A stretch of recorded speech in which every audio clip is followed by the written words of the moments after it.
કૃષિ કાયદાના વિરોધમાં દિલ્હી હરિયાણા બોર્ડર પર ખેડૂતોના આંદોલનનો આજે 8મો દિવસ છે। દિલ્હી બોર્ડર આંદોલન કરી રહેલા ખેડૂતો કૃષિ કાયદો પાછો ખેંચવાની ઉગ્ર માંગ કરી રહ્યા છે। ખેડૂતોના આંદોલન અને વિરોધ વચ્ચે સરકાર ખેડૂતોને મનાવવામાં વ્યસ્ત છે। ખેડૂતોના આંદોલન મુદ્દે આજે પંજાબના મુખ્યમંત્રી અમરિંદરસિંહ અને કેન્દ્રીય ગૃહમંત્રી અમિત શાહ વચ્ચે મહત્વની બેઠક યોજાનારી છે। આજે ફરી એકવાર સરકાર અને ખેડૂતો વચ્ચે બેઠક પર યોજાનાર છે। આ ચોથા તબક્કાની વાતચીત હશે। આજે યોજાનારી આ વાતચીત પર દરેકની નજર રહેશે। આજની બેઠકમાં આંદોલન ચાલુ રહેશે અથવા તો સરકાર તરફથી કોઈપણ પ્રકારની ખાતરી મેળવ્યા બાદ તેને સમાપ્ત કરવામાં આવશે। આ બધા પ્રશ્નોના જવાબ આજની સભા દ્વારા મળી શકે છે તેવી સંભાવનાઓ। તો પંજાબના સીએમ અને ગૃહમંત્રી વચ્ચે આજે મહત્વપૂર્ણ બેઠક મળશે। દિલ્હી હરિયાણા બોર્ડર પર પહોંચ્યા ગુજરાતના ખેડૂતો કૃષિ કાયદો રદ થાય તેવી ખેડૂતો માંગ કરી રહ્યા છે। જૂનો એપીએમસી એક્ટ લાગુ કરવામાં આવે ખેડૂતોની તેવી માંગ। દિલ્હી હરિયાણા બોર્ડરથી ઝી 24 કલાકનો ખાસ રિપોર્ટ। આજે ફરી ખેડૂતો અને સરકાર વચ્ચે થશે બેઠક। અગાઉ ખેડૂતો સાથેની સરકારની વાતચીત થઈ હતી નિષ્ફળ। નોંધનીય છે કે ખેડૂતો છેલ્લા કેટલાય દિવસોથી કૃષિ કાયદાનો વિરોધ કરી રહ્યા છે। મોટી સંખ્યામાં ખેડૂતો દિલ્હી બોર્ડર પર બેઠા છે અને ખેડૂતોને મનાવવા માટે કેન્દ્રીય મંત્રીએ મંગળવારે ખેડૂતોના સંગઠનો સાથે વાતચીત કરી હતી, જોકે સફળ ન રહી।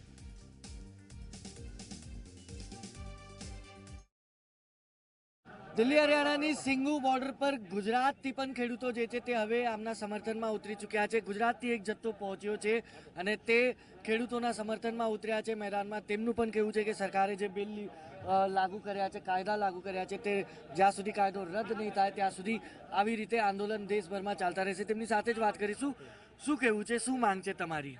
અમારી જે માંગ છે એ છે કે ગુજરાત અને ભારતની સરકારે આજે જ્યારે જે 3 જેટલા કાળા કાયદાઓને આજે અધ્યાદેશને ખેડૂતો પર જે લાગુ કર્યો છે, દેશની જનતાઓને મજબૂર થઈને એને માનવા માટે જે પ્રયત્ન થઈ રહ્યો છે તેની સામે આજે ગુજરાત ભારતના કિસાનો જ્યારે રોડ રસ્તા પર ઉતર્યા છે।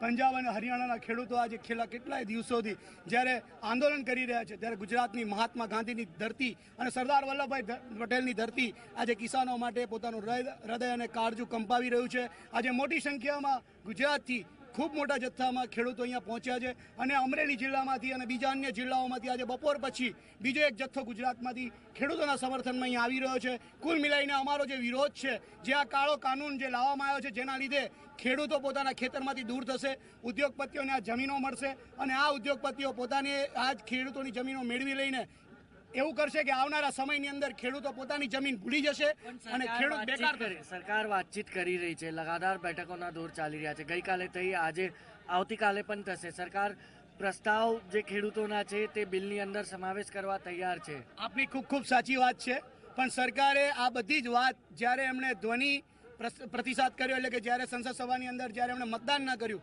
અને ધ્વનિના માધ્યમથી એ લોકોએ જ્યારે આ બિલને પસાર કર્યું, એ પહેલાં ખરેખર ખેડૂતો સાથે વાતચીત થવી જોઈતી હતી। દરેક રાજ્યની અંદર એક કમિટી બનવી જોઈતી હતી અને આ ડ્રાફ્ટિંગ જ્યારે થઈ રહ્યું હતું ત્યારે કિસાન આગેવાનો, ખેડૂતો અને દરેક રાજ્યોમાંથી સમર્થન મેળવવાનું હતું અને એ સમર્થન મેળવ્યા પછી વ્યવસ્થિત સુધારણ કરી મંજૂર હવે કે નહીં?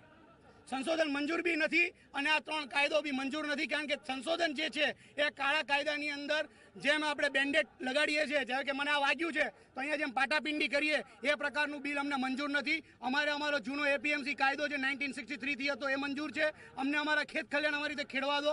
અમને એમએસપી રેટ આપવા માટે જે રીતે દિલ્હીની અંદર જે રીતે સ્વામિનાથન રિપોર્ટને લાગુ કરવામાં આવ્યો છે, શા માટે 18 વર્ષોથી આ સ્વામિનાથન રિપોર્ટ ગુજરાત અને ભારતની કેટલી બધી રાજ્ય સરકારોએ મંજૂર નથી કર્યો? સરકાર રદ કરશે કૃષિ કાયદો? રદ કરવો જ પડશે, મજબૂર થવું પડશે। આ કિસાનોનો અવાજ છે, આ ધરતીપુત્રોનો અવાજ છે અને જ્યારે ધરતીપુત્રો ઠાની લે છે ત્યારે ભલભલાને એમાંથી હટવું પડે છે। અમે આજે વિનંતી કરીએ છીએ, ગુજરાતથી આવ્યા છીએ અને ગુજરાતની મોદી સરકાર છે એટલા માટે કહીએ છીએ, વિનંતી કરીએ છીએ કે કિસાનોના અવાજને દબાવવાની કોશિશ ન કરો અને જો કિસાનોના અવાજની કોશિશ કરશો તો ઉપરવાળો પણ માફ નહીં કરે। આજે અમે સમર્થન કરવા માટે આજે સરદારની ભૂમિથી મોટા પ્રમાણમાં કિસાનો અહીંયા આ આંદોલનમાં સહભાગી થવા માટે અમે અહીંયા આવ્યા છીએ। તો આ મોટી સંખ્યામાં ગુજરાતથી પણ ખેડૂતો જે છે તે હવે પહોંચી ચૂક્યા છે। આ તમે જો સિંધુ બોર્ડર પર નજારો, પંજાબ હરિયાણાના ખેડૂતો તો લગાતાર 7 દિવસથી બેઠા છે, પણ હવે ગુજરાતના ખેડૂતો પણ જે છે તે એમની સાથે જોડાયા છે અને તેમની પણ માંગ એ છે કે બિલ રદ નહીં થાય, કાયદો રદ નહીં થાય ત્યાં સુધી આંદોલન પૂર્ણ નહીં થાય। સિંધુ બોર્ડરથી કેમેરા પર્સન રંજીત સાથે ટેન્કલાની।